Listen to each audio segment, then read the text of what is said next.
ka ngil thei si lo che sak mel nui hia va sir va partan yang kan lim lai ni song te lung len sual thin man lai chang nu ka don kir chang hia ka ngai em che sin tri ke hin lai ru ka I thar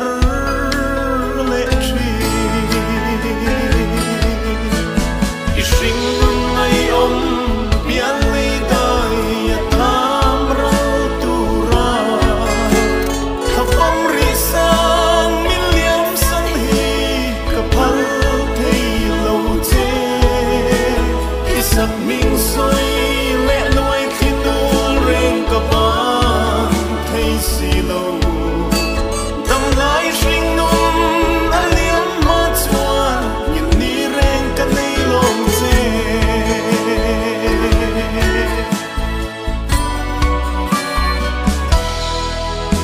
Quanu leng huala sak melin tongin kum tluang chen lo mangai bia thu kan tiama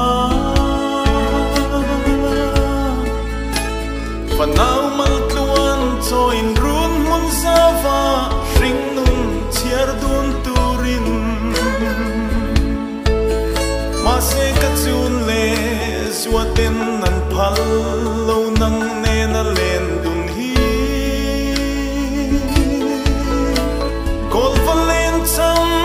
chuan chula min tir len na mual tam min kar min dan I sing ngai om pian le dai ya tham ra tu ra tha pom ri sang min liam sang hi ka phal thei lo che I sak ming soi le loi khi tu ka ban thei si lo dam lai swing num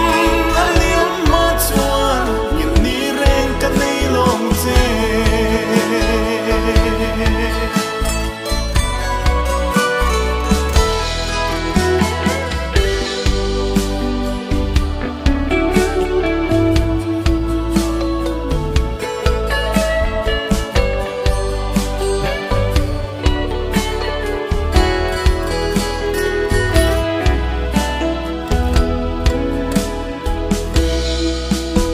sak mel ton lo